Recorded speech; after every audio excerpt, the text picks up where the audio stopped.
We are here with Mike Manatos, president of Manatos Manatos, public affairs firm in Washington, D.C., who many of you in our community know and have met in our various events and have certainly seen him as he attends our gala every year and is a very integral part of the Greek American and Cypriot American community in advocating for our issues in Congress. Welcome, Mike. Thank you, Christiana. Thank you for having me. Good to see you. And this is a great opportunity. You'll have to excuse my COVID beard I have here. There's certain elements and maybe even my COVID hair, but it's great to be with you. It's great. Thank you so much for joining us. You know, this whole experience notwithstanding of the pandemic, there's a lot that one could discuss, both about Greece and Cyprus and how well they've been doing. But I kind of wanted to delve more specifically into the evolution of Hellenic advocacy. Starting with, your firm has been present in Washington, D.C. for decades now, and I'd love for our community to know a little bit more about all that you've done. I know this is 3 generations back, if I'm not mistaken.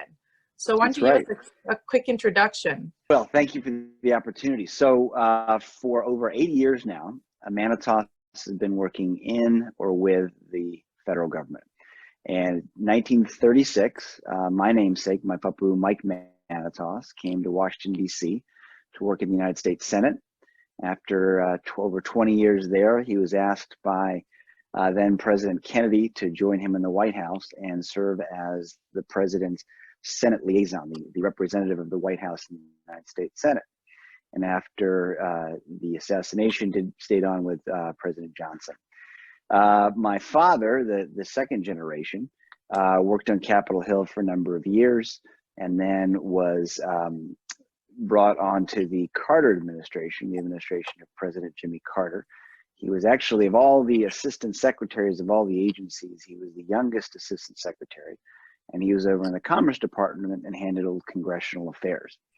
So when my dad came out of the Carter administration, he and my papu started Manatos Manatos in 1983, and I've been there since 1990, so over 30 years now, working with my father. It's been a real privilege. But just so that's the timeline, and the way we got involved in advocating for Greece and Cyprus was really because of my family working with U.S. policymakers for so long. We developed trusted long-time relationships in both parties in Washington. And so when crises started to happen for Greece and Cyprus, the Manatos family was the one that a lot of these leaders in Greece and Cyprus came to. So for example, in 1964, everyone's familiar with the 1974 Turkish invasion of Cyprus, but not as many are familiar with the 1964 attempt when Turkey sent its warships towards Cyprus, and there's the famous Johnson letter in the middle of the night that President Johnson sent to Turkey, telling them to turn their ships around and they would have a problem with the United States if they invaded Cyprus. Well, my papu was one of those who was woken up in the middle of the night to help write the Johnson letter.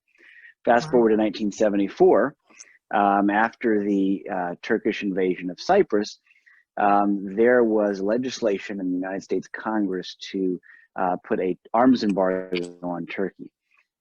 Even though the Nixon administration at the time didn't feel it was the case, law clearly stated that if American weapons were used aggressively against an ally, aid to that country would be halted. And so there was a major effort in the Congress.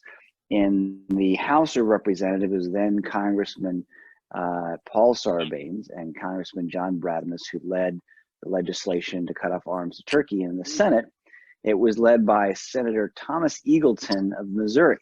And a lot of people say, well, why Thomas Eagleton of Missouri? It's because his legislative director was Andy Manatos. And so my father got his senator to lead the charge in the Senate and ended up blocking aid to Turkey because of the invasion of Cyprus. So it was really out of that and other such occurrences that the Manatos family got involved. And so when we started the firm, we started to do more work for Greece and Cyprus and Washington, but primarily for the national Greek American community. We also, in our private lives, my father and I serve on the board of the top national Greek American organizations, from Leadership 100 to the archons of the ecumenical patriarchate, the Archdiocesan Council, to the National Hellenic Society, and have done so for decades. And so in that capacity, I have developed, again, long-term trusted relationships with some of the most influential Greek Americans across the country who are active in advocating for our issues. And as well, I've worked with most of the 500 Greek Orthodox churches across the country as well in those capacities. So when we do things in Washington with policymakers for the national Greek American community and for Greece and Cyprus, it's utilizing all these relationships that we've built over 80 plus years now. And there's one distinction I want to make there, because I think the American Hellenic Council, and I should have really started by saying this, you know, we've had the honor of working with the American Hellenic Council over decades. And as you mentioned, I've been to the annual gala every year for the last 10 years and doing what we can to support the American Hellenic Council. But we work with, in addition to these prominent Greek American leaders, we work with the top Greek American organizations. And as I've said at the gala every year when I speak, that there are few, if any, organizations that get it like the American Hellenic Council does. You all are not only have found a way to have a successful event for over 40 years now, right? Your annual gala, Yes. And still sell out the room and have interesting honorees. So the passion is still there, but you also understand how Washington works, and will develop relationships with your policymakers and advocate for Greece and Cyprus and Hellenism and Orthodoxy with those policymakers. And so we've had the privilege of working with the American Hellenic Council for all those years, but with also other organizations that do similar types of things, from the American Hellenic Institute in Washington, or HEPA headquartered in Washington, or the Hellenic American Leadership Council, a newer organization, very effective with the next generation of Greek Americans online, getting them engaged online.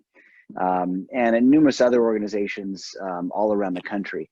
But that's another part of what we do. But to distinguish ourselves from the other ones is we are professional lobbyists. And as I've laid out, have had decades upon decades of dealing with US policymakers, and that's our specialty. These other organizations have their specialties, and they do them very well. And I think one of the secrets of success of the Greek American lobby, even though the a line everybody likes to use is, gosh, if we were more united, we could do so much more. But the fact of the matter is, we're united in cause, but each of us has their own specialty. And each of those organizations, if they focus on that and stick to that, and we support each other in doing those things that we're best at, that's where we can be most powerful and effective. So